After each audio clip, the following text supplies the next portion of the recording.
Hello and welcome to Tabletop 24. I'm Alan, and welcome to another episode of Wordplay Again, where we take a look at the games that we've been playing with a focus on how quick we're going to get them back to the table. And with ever-growing collections, time can be precious, so we answer the question, would we play again? You may notice I'm without Brian and John, and that's because this is another solo game. This is Maquis from Cyberroom Games, and like I say, solo, so the guys haven't had a chance to get to this yet, so this has been something that I've picked up. It is the Kickstarter edition. It is also the second edition. So those things are important to remember as we go through this. It has a bit of a facelift and there's a few extras in here. There are a few extra components with it being the Kickstarter edition, the second edition. So I'm not quite sure what those specifics are, but I believe some of them are missions. And I think one of these tiles is slightly different. But as you can see, a very nicely produced game. With that, I think the components are fantastic. They do exactly what they need to do. In the game, you will be playing as essentially, I believe it's the Resistance members that are going about town trying to perform sort of covert ops in order to meet your missions that you have selected at the beginning of the game. And you will be trying to get away from the milice patrols, or should you invoke them, soldiers. And depending upon the number of Resistant members you've got or how your morale is, it will depend upon how many people are coming out. And it's, in that sense, I think it's very thematic. The whole idea is you're going to be placing out some of your essentially resistance workers, and then the patrols from the patrol deck will be coming out to various points as you go. So that one's going on the grocer, that one's going to Radio B.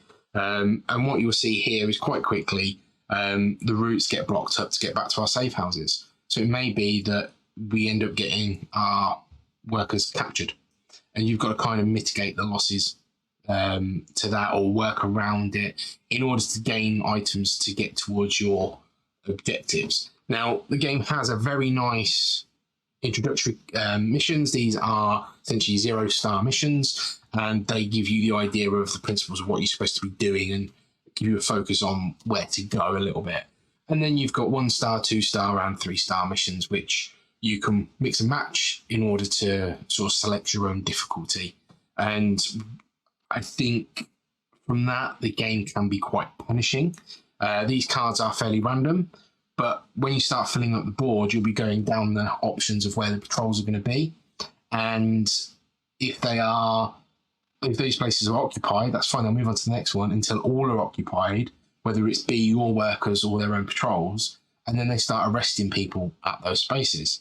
Now, you could get lucky and it just be patrols on those spots, so that nobody gets arrested and you just don't place that worker, or that patrol. Or you get incredibly unlucky and it just so happens that all three of those spots are spots where you have put your one of your workers, and one of those will get arrested and removed from the game. Not that you can get them back later, they're just removed from this game. So I think with that in mind, it can be quite lucky, and you can get unlucky. Now, you can play around that a little bit, but these cards are fairly random, and once you start needing to go to certain places, you can't not go to it, so there's a bit of push your luck. Now, the reason why they get captured from either from there or from the route backs is you block off a route. So if we had this, for instance, this worker could not get back to this safe house because he's blocked off by this patrol and also by this patrol. So there's no route back to this safe house. That will mean that worker gets captured. Now, that could just be down to the luck of the draw. There's no way you could physically mitigate that based on that placement. However, what you would do is your first placement would be that. Let's hope the second placement's that. Your second placement will be that. And then the extra patrol comes in there based on the patrol deck. Now, that means you've got a clear route back, and you've manufactured that route, but you might not need to go to the grocer. You might not need the food. You might need to be going to the black market. Now, obviously, the black market takes food, so that's a logical maneuver for that action. So yeah, you can kind of get away with it, and there are certain spots with these stars that you can actually use to protect yourself and enable you to get the benefit, but you can still get arrested. So there's there's a little bit of mitigation in there, but for me, I don't think there's enough. However, the game itself is relatively easy to play. You place a worker, you flip a card, you place a patrol, you place a worker, flip a card, you place a patrol. Now, again, like I said earlier, this will come back down to how many patrols you're placing. You could be placing more patrols than you've got people, or you will never place less, because if the more people that you've unlocked, the more patrols that you'll place. Should your soldier track increase for whatever reason, now that reason itself could be that you've shot a milice patrol, which again, is quite thematic that then the soldiers come out. The soldiers always get placed last, but also they cannot then be shot themselves. So you're increasing the chance of not being able to get back and not being able to defend yourself if you need to, or take a big risk just to get to the last objective.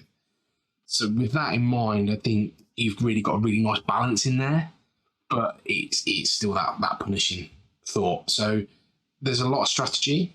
The random setup enables you to have a different strategy. So this first setup, you are looking to go to the 3 specific areas and then also collect a weapon. Okay, so you're essentially breaking into the officer's mansion and sabotaging the Miller State Parade. And you can only do that on parade days. So that's the startup, and it puts you in a very clean position of what you need. Resources are scarce, so you've really got to manage those. Money is quite hard to get hold of. You do have the option to unlock these extra buildings, so these can be modular depending upon what your missions are, but they all cost at least 2 money to start with, which you'll notice here you can only really get money from either a airdrop, which is part of one of the rules, is you can drop money to a field, or you can exchange medicine or food for money, but you're losing morale.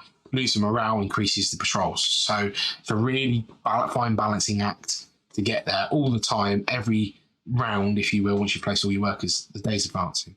So very easy to play, strategy is quite hard, and the game can be punishing. But there's a lot of variability in that game. Like I say, there is, this is just the single card, the single mission, so there's 5 of those. There is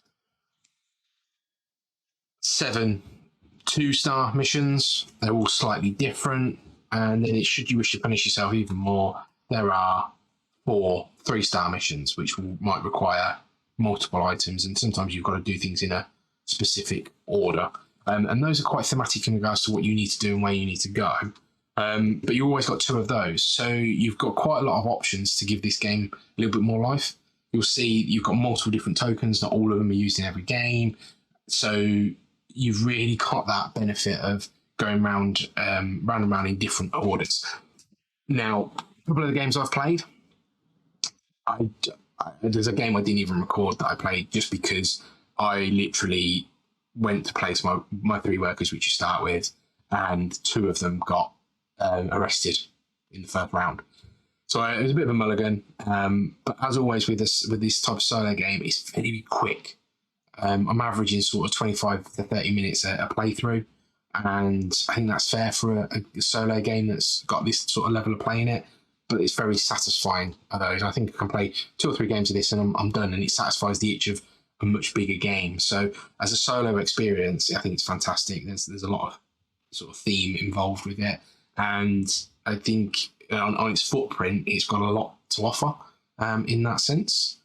So answering the question of would I play again? Yes, I would. I'd play this game again soon. I think this, for the time being, is going to be my solo game of choice. And this will be the one that I'll be getting out on those times where I've just got some time to myself and I just want to crack it out. So it's probably that's where that's going to sit for me. There are other solo games I've got in my collection, but I think for the time being, this is going to be one that scratches that itch. Possibly until I've done a few variations on those missions. So great game. Would recommend it as a solo play. It's really engrossing in that sense, but potentially the theme's not for you. So bear that in mind. All right. Thank you for watching this episode of We'll Play Again. If you haven't done so already, check out the other videos on our channel. Give us a like and a subscribe, and we'll catch you next time. Take care.